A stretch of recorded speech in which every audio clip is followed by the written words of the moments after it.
ሰላም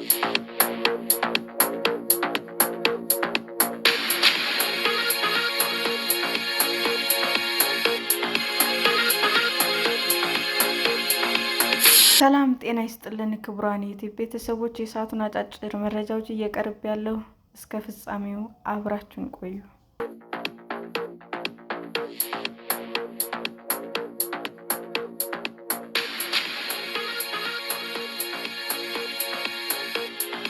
ጫማ ከመስቀል ወደ ክብር ወሰን ማስመዝገብ በድጋሚ ስሙን በደማቁ የጻፈው ሜሲ።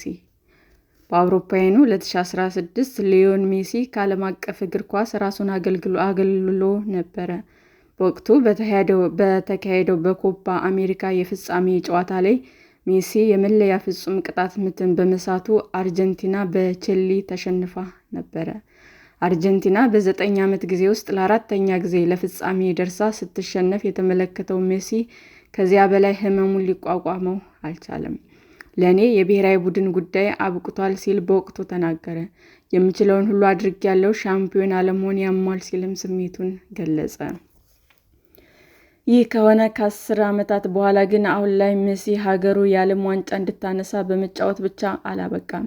39ኛ ዓመቱን ሊደፍን አንድ ቀን የቀረበው ሜሲ በዓለም ዋንጫ ታሪክ ከፍተኛ የጎል ብዛት ያስቆጠረ ተጫዋች ሆኗል።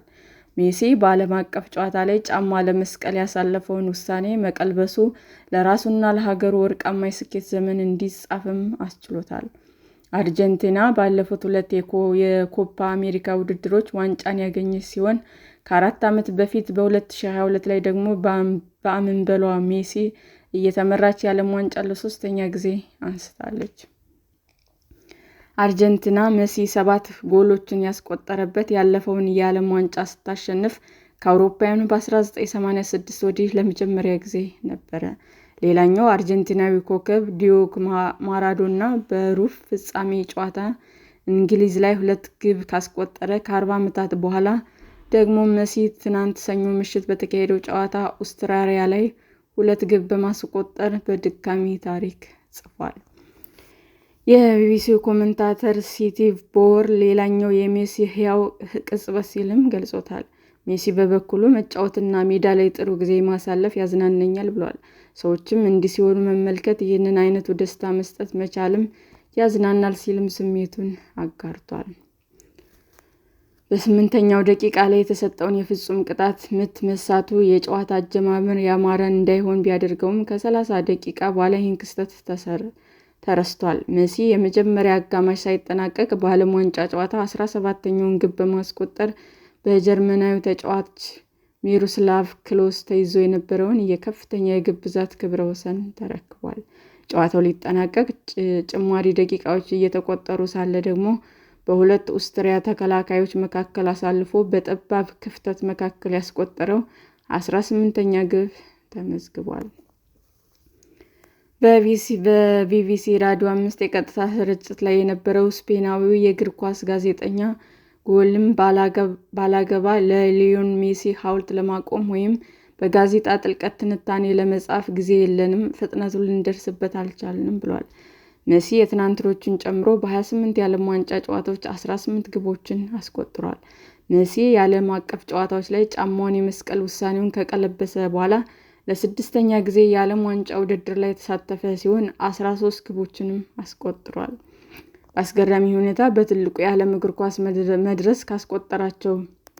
መድረክ ካስቆጠራቸው 18 ግቦች ውስጥም 12ቱ ያህሉን ያስመዘገበው ዕድሜው 35 ከሞላ በኋላ ነው። ከግቦቹ መካከልም 18ቱን ያስቆጠረው በግራ እግሩ ነው። 4ቱን ያስቆጠረው ደግሞ ከፔናልቲ ሳጥን ውጭ ሆኖ ነው። ስፔናዊ ጋዜጠኛ ባላግ ሜሲ መሮጥ አያስፈልገውም፣ ተከላካዮችን ለማለፍ ከባድ ፍጥነት ጨምሮ አያስፈልገውም፣ የሚጫወተው በእውቀት ነው፣ በ4 ዓመት ጊዜ ውስጥም የምናየው ይመስለኛል ብሏል። ከሜሲ ጋር ተያይዞ ቁጥሮች በየጊዜው አስደማሚ መሆናቸውን ቀጥለዋል። በዚህ የዓለም ዋንጫ አርጀንቲና ያስመዘገበቻቸው 5ቱም ግቦች የተቆጠሩት በሜሲ ነው። ከኦስትሪያ ጋር በነበረው ጨዋታ ግብ በማስቆጠሩ በ6 ተከታታይ የዓለም ዋንጫ ጨዋታዎች ግብ ያስቆጠረ 3ኛ ተጫዋች ሆኗል። እስካሁን ድረስ ይህ አይነቱ ስኬት የተመዘገበው በአውሮፓውያኑ በ1958 በፈረንሳይ ፎንቲ እና በ1970 በብራዚላዊው ሪዚንሆ ነው። ባለፉት 6 የዓለም ዋንጫዎች ውድድሮች 10 ግቦችን አስቆጥሮ 2 ግቦችንም ማቀበል ችሏል። የቀድሞ የዌልስ ተከላካይ የሆነው አሽሊ ዊሊያምስ እየተመለከትን ያለነው የምንጊዜውም ታላቁ ተጫዋች ነው ሊሆን ይችላል፣ ልንከራከርበት የሚገባ ጉዳይ ነው ሲል ለቢቢሲ ዋን ቴሌቪዥን ቻናል ተናግሯል። ምናልባት እግር ኳስ ተጫዋቾች ሁሉ ታላቁን ተጫዋች እየተመለከትን ነው ሲልም አክሏል። የቀድሞ የእንግሊዝ የመሃል ተጫዋች ዳኒ መርፌም በዚህ ሀሳብ ይስማማል። ሊዮኔል ሜሲ ባለው ነፃ ሚና የተነሳ ወደ እነዚያ ታላቅ ስፍራዎች መግባቱንም ቀጥሏል ብሏል። የእግር ኳስ እውቀቱ ከጣሪያው አልፏል፣ ክፍተት ይፈልጋል፣ የጊዜ አጠባበቁም ከተመለከታችሁ ምርጥ ተጫዋች ሁሉም ይልቃል ሲል ሀሳቡን ተጋርቷል።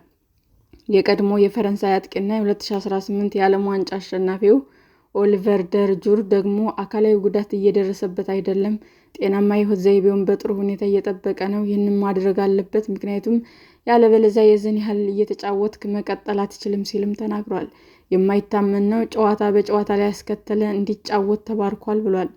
ይሁን እንጂ አርጀንቲና በአምበሏ ላይ ከመጠን በላይ ጥገኛ ሆናለች ወይም የሚለው ጥያቄ ይነሳል። የቀድሞ የእንግሊዝ አጥቂ ክሪስ ሱተን በድጋሚ የሊዮኔል ሜሲ አስማል አርጀንቲና ደርሷል፣ ግቦች ብቻ አይደሉም ለቡድኑ ያለው አስተዋጽኦ ጭምር እንጂ ሲልም ሚናውን ገልጿል። ነገሮቹ የሚያስተሳስርበት መንገድ ለታላላቅ ጊዜዎች የተፈጠረ ትንሽ ሰው ነው። የአርጀንቲናው አሰልጣኝ ሊዮኔል ስካሎኒ አሉታዊ ጎን ብዬ የማስበው ሌሎች ተጫዋቾች ግብ እንዲያስቆጥሩ ሊፈልግ ይችላል፣ ሜሲ ላይ ብቻ መተማመን አይችሉም ብሏል።